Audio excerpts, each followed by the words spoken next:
Good morning class. हम लोगों ने लगभग 3 टॉपिक को कंप्लीट कर लिया है। पहला क्वाड्रेटिक इक्वेशन, दूसरा कोऑर्डिनेट ज्योमेट्री और तीसरा समांतर श्रेणी अर्थमेटिक प्रोग्रेशन। ठीक है, अर्थमेटिक प्रोग्रेशन से रिलेटेड आज कुछ और अच्छे क्वेश्चंस आपके साथ डिस्कस करेंगे, जिसका मोटिव होगा कि आपका पूरा कॉन्सेप्ट खूब अच्छी तरीके से क्लियर हो जाए। और दूसरी चीज़, बोर्ड एग्जाम में ये सारे क्वेश्चंस पूछे गए हैं, पुनः रिपीट हो सकते हैं, तो 2 फायदे आपको एक साथ होंगे। एक तो कॉन्सेप्ट भी पूरा क्लियर हो जाएगा और दूसरा किस तरीके के क्वेश्चंस एग्जाम में पूछे जा रहे हैं, है ना, उससे भी आपको पूरा आइडिया लग जाएगा। ठीक, ये क्लास आपके लिए बेहद इंपॉर्टेंट है। आइए इसको ध्यान से समझते हैं एक एक क्वेश्चन को। फर्स्ट क्वेश्चन आपको दिया गया है कि प्रूफ करिए एक समांतर श्रेणी के किसी भी 3 जो क्रमागत पद हैं, उन क्रमागत पदों का में जो मध्य पद है वो पहले और तीसरे पद का एवरेज होता है, औसत होता है। ठीक, तो जैसे मान लीजिए 3 पद, एक tn-1, एक tn और एक tn+1, ये मध्य वाला पद हो गया। ठीक, ये पहला हो गया, ये बीच का हो गया, ये बाद का हो गया। क्लियर। और tn इक्वल्स टू आप जानते हैं क्या होता है, a+n-1 इंटू d। तो tn-1 क्या होगा, a+n-2 इंटू डी। और tn+1 क्या होगा, a+n+, बोलिएगा जरा, ठीक है, क्या होगा, एक कम होता है तो ये n-1 होता है, तो ये n+2 नहीं होगा। tn equals to a+n into d. Clear, एक कम होता है, ये एक कम हुआ, ये एक कम हुआ, n पे n-1 है तो n+1 पे क्या होगा, n+1। इसको पूरा लिखना चाहो तो ऐसे लिख लो, a+n+1 इंटू डी। तो ये क्या आ जाएगा, n, ये प्लस माइनस कैंसिल हो जाएगा, यानी क्या हो जाएगा, a+, सिंपल सा a+n_d, a+n_d। ठीक, तो पहले और तीसरे पद का एवरेज, पहले तीसरे पद का एवरेज अगर निकालें तो क्या होगा, tn-1 प्लस tn+1 अपॉन 2। यही तो इन 2 का एवरेज होगा। इन 2 का एवरेज अगर निकालना है तो tn-1 plus tn+1 upon 2 equals to tn proof करना है। ठीक, वैल्यू पुट कर देते हैं पहले इसमें। तो वैल्यू पुट करोगे तो a+n-2 into D plus a+n_d upon में 2। ठीक, एक स्टेप और सॉल्व करते हैं तो देखिए a कितना हो जाएगा, 2a, n_d, यानी कि इस तरीके से इसको लिखा जा सकता है, d कॉमन ले लें तो ये क्या हो जाएगा, n+n-2 इंटू डी अपॉन 2 होगा या नहीं। हमने d को कॉमन ले लिया तो क्या बचा, n, यहाँ से प्लस n, ये -2, n+n-2 इंटू डी। ठीक, सारे में से देखो यहाँ पे भी 2n हो गया, ये हो गया 2a plus 2n-2 into D upon 2। सब में से 2 कॉमन ले लीजिए तो 2 बाहर निकाल लिया जाएगा तो क्या बचेगा, a+n-1 इंटू डी अपॉन में 2। 2 से 2 कैंसिल हो गया तो क्या बचा, a+n-1 इंटू डी, जो कि किसके बराबर आ गया, तो प्रूफ हो गया ना कि tn इक्वल्स टू क्या होगा, tn-1 प्लस tn+1 अपॉन 2 के इक्वल होगा। ठीक है ना, यही प्रूफ करना था, इसी को आपको सिस्टमेटिक तरीके से लिख देना है। बात समझ में आई कि नहीं, क्लियर है। तो कोई बहुत बड़ी चीज इसमें नहीं थी, सिर्फ आपका सिंपल सा कॉन्सेप्ट था। नेक्स्ट क्वेश्चन देखेंगे, किसी एपी के pth टर्म,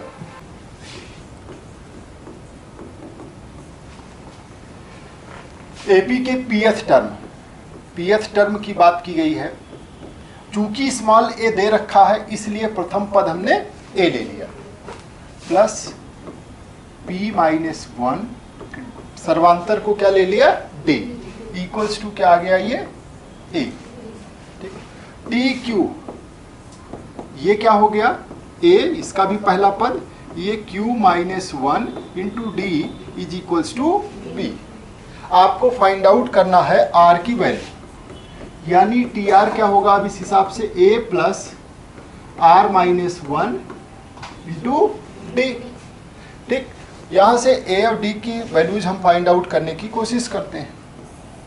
तो माइनस कर दें, एलिमिनेशन मेथड। ये a क्या हो गया, कैंसिल। ये हो गया p minus q into d equals to a minus b, means d equals to a minus b upon p minus q. ये d मिल गया। ऊपर से a निकाल लेते हैं तो a इक्वल्स टू क्या आ जाएगा, a minus p minus 1 into d. a बराबर क्या आ गया, a minus p minus 1 into d. T r में रख देते हैं दोनों वैल्यूज को, a plus r minus 1 into d. तो पहले a की वैल्यू रखिए, ये है a की value a minus p minus 1 into D, और प्लस ये r माइनस 1 इंटू डी। ये यहाँ से d कॉमन ले लेते हैं। अब इसको सॉल्व करने के लिए अगर आपको कोई दिक्कत है, d कॉमन लेने में दिक्कत हो रही है, तो क्या करेंगे, उसको पहले लिख लीजिए, r minus 1 into D minus ये p माइनस 1 इंटू डी। ऐसे कर लीजिए, ठीक है। जब ऐसे करेंगे तो ये a प्लस ये हो गया r माइनस 1, ब्रैकेट मत लगाइए, a प्लस r माइनस 1, यहाँ पे क्या है, माइनस साइन, यहाँ पे p माइनस 1 है ना,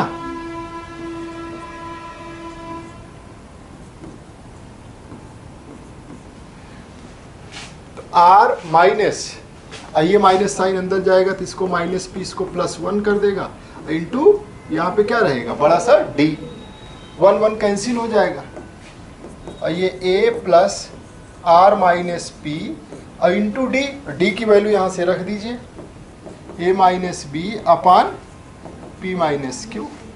ठीक है, सीधा आपका आंसर आ गया, a plus r minus p तो है ही है, नीचे q माइनस पी लिख रहे हैं, तो आप q माइनस पी लिखोगे तो इसको b माइनस ए लिखना पड़ेगा कि नहीं, तो b माइनस ए। ठीक है, जो प्रूफ करना था वो आपका प्रूफ हो चुका है, b माइनस ए, यही प्रूफ करना था। r नंबर का टर्म ये होगा। ठीक है, इस मेथड से भी कर सकते हो, यहाँ पे d की वैल्यू रख करके a का मान उस तरीके से निकाल के फिर भी कर सकते हो। ठीक है, थोड़ी सी सेटिंग करनी पड़ेगी। नेक्स्ट क्वेश्चन देखिए, क्या कहा है कि n पदों का सम दिया गया है, Sn equals to 5n square plus 3n।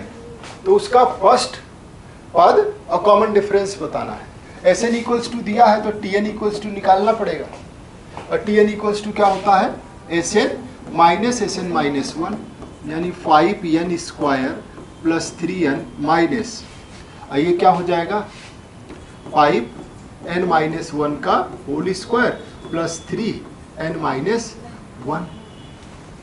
ठीक है ना। अब जब इसको आप सॉल्व करोगे तो ये होगा 5n square plus 3n, minus लगा रहने दीजिए, इसको ओपन कर डालिए, तो ये 5n square plus 1 minus 2n, ये हो जाएगा 3n माइनस 3। बात समझ में आई कि नहीं। तो 5n square plus 3n minus, अब इसके अंदर अगर चलोगे आप तो ये हो जाएगा minus 5n square minus 5 plus 10n, होगा या नहीं। और इस 5 का उस पर कोई राइट नहीं है, लेकिन माइनस का राइट वहाँ तक है। ठीक है, नहीं तो पता चले 5 से भी मल्टीप्लाई करने लगे, लेकिन माइनस है, ये कितना होगा, माइनस 3n प्लस 3। अब ब्रैकेट खत्म, क्लियर। ये इससे कैंसिल हो गया, 3n से 3n चला गया, क्या बच रहा है, 10n माइनस 2।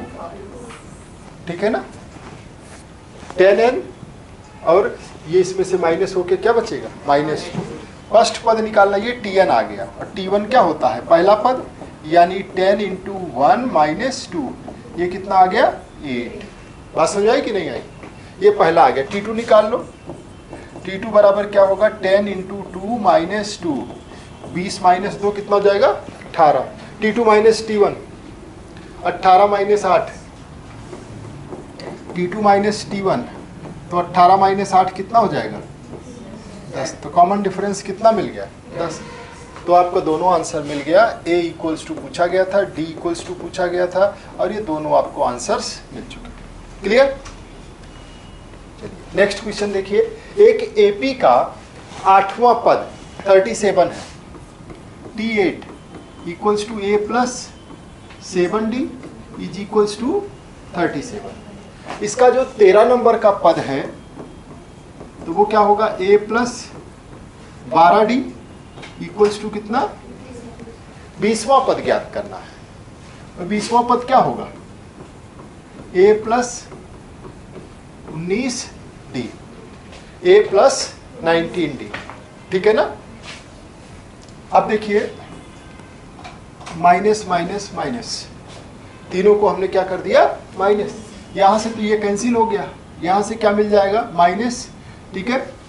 कितना बचेगा 5D इक्वल्स टू, ये भी इसमें से माइनस हो जाएगा तो कितना मिलेगा 20, दोनों माइनस में मिलेंगे यानी D इक्वल्स टू क्या हो गया 4, D इक्वल्स टू 4 हो गया। A निकाल लो, A प्लस इक्वेशन नंबर 1 से A plus 7 into 4 is equals to 37। तो A प्लस 28 इक्वल्स टू 37। तो A बराबर कितना हो जाएगा, इसमें से उसको माइनस कर दो, कितना होगा 9। A बराबर 9 आ गया, D बराबर 4 आ गया। वो तो इंतजार कर रहा है। 9 प्लस कितना हो जाएगा 9 प्लस 76, दोनों को जोड़ दीजिए 85। तो 20वां पद कितना होगा 85। क्लियर है ना। नेक्स्ट क्वेश्चन देखा जाए। AP के पहले 10 पद का सम दिया गया है, यस 10 इक्वल्स टू कितना दिया है 145। कॉमन डिफरेंस भी दिया है D इक्वल्स टू 3। पहला पद बताना है, कोई बड़ा काम नहीं है। कैसे करेंगे, यस 10 इक्वल्स टू क्या होता है, n equals to n/2 2a plus n minus 1 into d. आपको n की वैल्यू 10 दे रखी है तो 10/2 2a plus 10 minus 1 into d put कर दिया। इक्वल्स टू भी दे रखा है कितना 145। बात समझ में आ रही है। सॉल्व करेंगे अब इसको पूरा, अब इससे तो मतलब खत्म। अब हमें यहाँ से लेके यहाँ तक सॉल्व करना है, ठीक। तो यहाँ पे अब बराबर नहीं लगेगा, यहाँ चाहो तो एरो लगा दो, ठीक है। ये कितना हो गया 5 और ये हो गया 2a प्लस 9 त्रिक 27 इक्वल्स टू 145, ठीक है। 5 से इसको भी डिवाइड कर दो, ठीक है। और ये 2a इक्वल्स टू 29 माइनस 27, तो 2a इक्वल्स टू 2, तो a इक्वल्स टू कितना आ गया, आंसर हो गया। क्लियर, समझ में आ रहा है ना। नेक्स्ट क्वेश्चन देखें। एक छात्र हर महीने अपने जेब खर्च से, ठीक है, कितना पैसा बचाता है, जेब खर्च से 50 रुपया अधिक बचा लेता है। क्या लिखा गया है प्रश्न कि एक छात्र हर महीने अपनी जेब खर्च से 50 रुपया अधिक बचाता है और पहले महीने उसने 200 रुपये बचाए। फर्स्ट मंथ उसने 200 रुपया बचाया, 12 महीने के अंत में वो कुल कितना बचाएगा। तो पहले महीने अगर उसने 200 बचाया, ध्यान से समझिएगा, तो दूसरे महीने 50 रुपया ज़्यादा बचाएगा, तीसरे महीने और 50 रुपया ज़्यादा, अगले महीने और 50 रुपये ज़्यादा, कुछ इस तरीके से वो बचा रहा है। 12 महीने की बात हो रही है। तो A इक्वल्स टू पहले महीने में 200 बचाया, D कितना हो गया 50, महीना कितना हो गया 12, कुल कितना बचाया 12 महीने के अंत में, वो आपसे यस 12 पूछा गया है। यस 12 पूछा जा रहा है, वो कितना होगा। बात समझ आई कि नहीं। और पता है आपको SN इक्वल्स टू क्या होता है, n/2 2a plus n minus 1 into d. तो यहाँ से देखिए 12/2, 2 × 200 प्लस 12 - 1 × 50, यही होगा। ये तो 6 हो गया, ये कितना हो गया 400, और ये कितना हो गया 550। दोनों जोड़ लिया जाए तो ये कितना हो गया 950 × 6। टोटल ऐड करिए,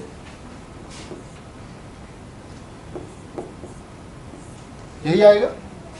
मल्टीप्लाई करके देखिए, 0 3 आ गया, ठीक है। और क्लियर है ना। तो टोटल कितना पैसा बचा लेगा, है ना, 5700 रुपये बच जाएंगे। अगर इसी में आपसे ये सवाल पूछा होता कि 12वें महीने वो कुल कितना बचाएगा, 12वें महीने उसकी बचत क्या होगी, तो क्या निकालते हैं T12, तो वो क्या होता है A + 11D। A का मतलब 200 + 11 × 50, तो ये 200 + 550, तो कितना हो जाता 750। अंतिम मंथ में उसने 750 रुपए की सेविंग करी है, ठीक है ना। नेक्स्ट क्वेश्चन, यहां पे एक समांतर श्रेणी दी गई है और पूछ रहा उसका कौन सा पद शून्य होगा। तो मान लीजिए nवां पद शून्य होगा। कौन सा पद शून्य होगा, nth नंबर का जो टर्म है वो शून्य होगा। आपको a दे रखा है, a फर्स्ट टर्म कितना दिया हुआ है 100, d दिया हुआ है 90 - 100 यानी -10, ठीक है। और आपसे पूछा, और अंतिम पद क्या दिया हुआ है, nवां पद शून्य दे रखा है, और पूछ क्या रहा है n, आपसे n पूछ रहा है कि वो शून्य वाला पद कौन सा होगा। आप जानते हो Tn = क्या होता है, a + n - 1 × d।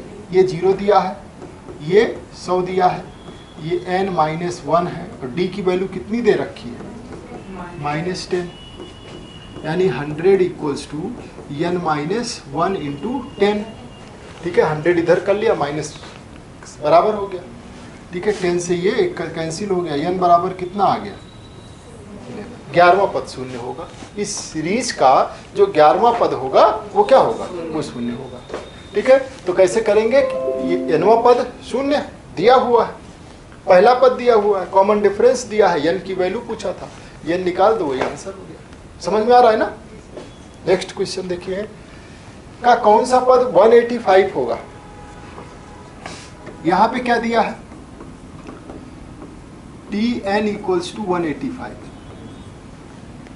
Tn nवां term क्या दिया गया है 185, A = क्या है 5, D = क्या है 9 - 5 यानी कितना हो गया 4, ठीक है। और आपसे n की वैल्यू पूछा है,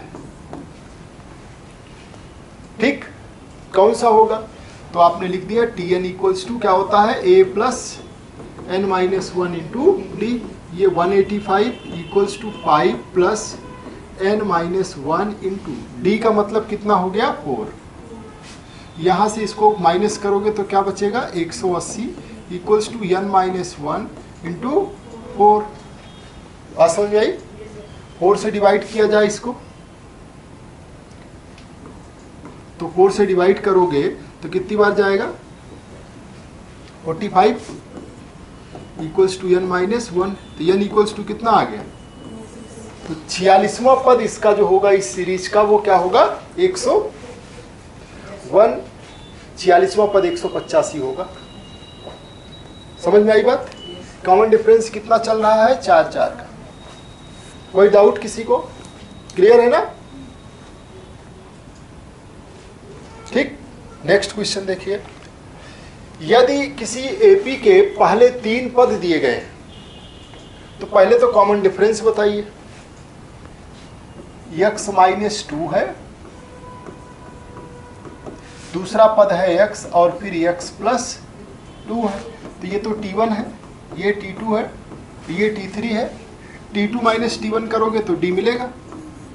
D = क्या होता है T2 - T1, तो T2 कितना है x - 2,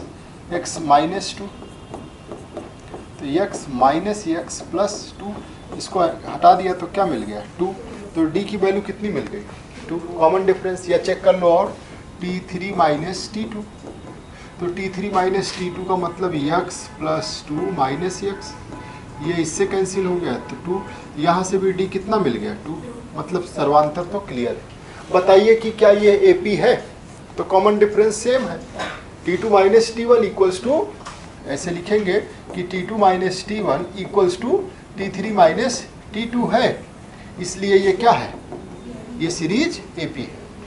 ठीक है, सभी जगह कॉमन डिफरेंस सेम है और 3 ही पद दिया गया है, तीनों में कॉमन डिफरेंस सेम है। नेक्स्ट क्वेश्चन, AP का पहला पद 7 है, कोई AP दिया गया है, उसका फर्स्ट टर्म कितना है 7 और उसका कॉमन डिफरेंस 5 है, तो ऐसे कितने पद होंगे जिसका योग 97 होगा, मतलब कितने पदों को जोड़ा जाए तो 97 आ जाए।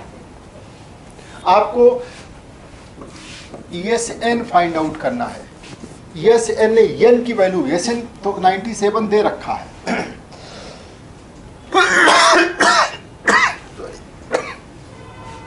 आपको n इक्वल्स टू निकालना है। SN इक्वल्स टू 97 दे रखा है, तो SN इक्वल्स टू क्या होगा n/2 2a plus n minus 1 into D. ठीक, SN इक्वल्स टू 97 रखा, n/2 ऐसे ही रहने दीजिए, ये 2 इंटू कितना हो जाएगा 7 प्लस n माइनस 1 और इंटू डी का मतलब कितना हो जाएगा 5। इस इक्वेशन को सॉल्व करके n की वैल्यू बतानी है। इस इक्वेशन को सॉल्व करना है, n में एक द्विघात समीकरण बनेगा और उसको सॉल्व करना है। ठीक, अगर उस द्विघात समीकरण में n का मान पूर्णांक में आ गया, जैसे 4, 6, 8, 10, तो आप कहोगे कि 10 पद का जोड़ 97 होगा, 6 पद का जोड़ 97 होगा। बात समझ में आ रही है? अगर पता चला 9.6 आ रहा है तो क्या होगा कि कोई भी पद जोड़े जाएंगे, शुरू से ही जोड़े जाने हैं, तो 97 नहीं होगा। अगर पूर्णांक नहीं आएगा तो इस सीरीज के किसी भी पद का जोड़ क्या है 97, यानी कि आएगा ही नहीं। तो आपको इसमें होमवर्क क्या करना है, इस इक्वेशन को सॉल्व करना है और इक्वेशन को सॉल्व करके n की वैल्यू बतानी है। ठीक है ना, n की वैल्यू अगर इंटीजर आई, मान लीजिए 11 आ गया, तो क्या कहोगे कि सीरीज के 11 पद का जोड़ क्या होगा 97। अगर वो अंडर रूट में जा रही है और उसका वर्गमूल नहीं निकल पा रहा है पूर्णांक में, तो आप क्या कहोगे कि ऐसे कोई पदों की संख्या नहीं है जिसका जोड़ 97 हो। ठीक है ना। नेक्स्ट क्वेश्चन देखिए, इसमें कहा गया है कि 11वां पद 23 है और 16वां पद 33 है, तो 20 पद का योग बताइए। 20 पदों का जोड़ बताना है और जोड़ निकालने के लिए क्या चाहिए, a चाहिए, d चाहिए, n तो पता ही है, इसका तो फार्मूला आपने लिख ही दिया। क्या लिख दिया, 20/2 n/2 2a plus 9n minus 1 into D. यही तो वैल्यू पुट करनी है। क्या चाहिए, AD चाहिए और ये क्या देने को तैयार है, a plus 10d equals to 23 और a plus 15d equals to 33। तो क्या यहाँ से AD नहीं मिल जाएगा? ये जैसे एलिमिनेशन मेथड लगाओगे ये कैंसिल हो गया, ये minus 5d equals to minus 10, तो d इक्वल्स टू क्या आ गया 2 की वैल्यू रखोगे तो a प्लस 20 इक्वल्स टू 23, तो a इक्वल्स टू क्या आ गया 3। ये मिल गया 2, मिल गया 3, यहाँ रख दीजिए, ये तो 10 हो गया, 2 इंटू 3 प्लस 19 इंटू 2, आंसर मिल गया कि नहीं, 6 प्लस 38 यानी 440। कोई डाउट, क्लियर है ना। कोई AP है, उसमें A7 7वां पद और उसके 13वें पद को 74 बताया है। यह Tn को T7 को An भी कहीं कहीं लिखा हुआ मिल जाता है। इसका मतलब वही है a + 6d। इसका मतलब क्या है, a + 12d = 74, यानी 2a + 18d = 74। एक बार सिंप्लीफाई कर लो तो a + 9d = और ये क्या हो जाएगा 37। 2 से भाग लगा दिया पूरे इक्वेशन। एक इक्वेशन ये बन गई। अब a10 = कितना दिया है, a + 9d = 37। ये तो दूसरा जो दिया है a10। और जरा ध्यान से देखो ये दोनों इक्वेशन क्या हो गई, तो दोनों सेम हो गई। a1/a2 = b1/b2 = c1/c2।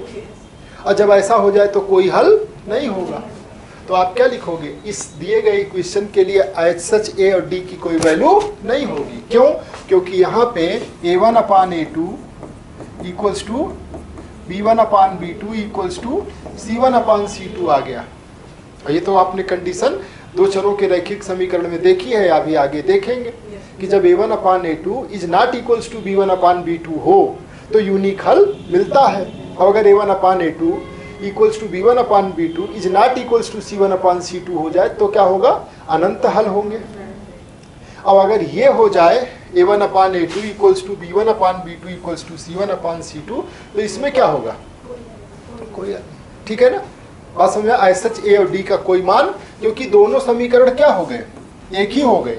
इसमें a और d के अनंत हल निकलेंगे क्योंकि एक ही लाइन है ना, इसकी ढेर सारी वैल्यूज होंगी। ठीक है, कब 3 कंडीशन है, जब a1/a2 is not equals to b1/b2 हो तो क्या होगा, यूनिक सोल्यूशन।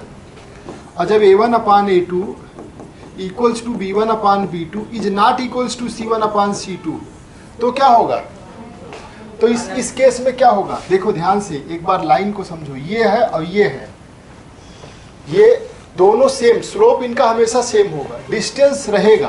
तो इस केस में जब ये कहीं एक दूसरे को लाइन टच ही नहीं करेगी तो no solution. a1x + b1y + c1 = 0 और यहाँ पे मान लो a1x + b1y, मान लो a2 ले लिया, और प्लस ये c2 = 0। जब ये एक दूसरे को लाइन टच ही नहीं कर रही है तो नो सोल्यूशन इस वाले में। ठीक, और जब ये वाली स्थिति आ जाए तो इनफाइनाइट सोल्यूशन है। कारण क्या है, इसमें जो रेखा है वो दोनों ओवरलैप कर गई, तो जब ओवरलैप कर गई तो हर जगह ही x और y की वैल्यू उसको सेटिस्फाई करती रहेगी, इसमें इनफाइनाइट सोल्यूशन है। ठीक है ना, तीनों कंडीशन क्लियर होनी चाहिए। इसमें यूनिक सोल्यूशन, इसमें क्या होगा, नो सोल्यूशन, क्योंकि दोनों के बीच कभी लाइन पैरेलल रहेगी, कभी टच ही नहीं करेगी, तो इसमें नो सोल्यूशन। और इसमें क्या होगा, इनफाइनाइट, तो इसमें एच सच ए और बी का कोई यूनिक मान नहीं मिलेगा। ठीक है, चलिए पूछा गया 16 में प्रश्न, एपी के पहले 20 पदों का योग दिया गया है। एपी के पहले 20 पद का योग यानी कि यस 20 = कितना दिया हुआ है, 400, और अंतिम पद 37 है, यानी n = क्या है, 37। या जो अंतिम पद है लास्ट टर्म, तो पहला टर्म बताना है। तो आप जानते हो Sn = n/2, अगर अंतिम पद दिया हो तो a + l होता है, और 20 पद का दिया गया है तो ये 20, ये क्या हो जाएगा 20/2 a और प्लस 37 = कितना है, 400। इसी को सॉल्व करना है। ये तो आ गया 10, ये a + 37 = 400, ये इससे कैंसिल हो गया, तो a + 37 = 40, तो a = कितना आ गया, 3। a की वैल्यू कितनी आ गई, 3, ये आपका आंसर हो जाएगा। ठीक है ना, क्लियर है।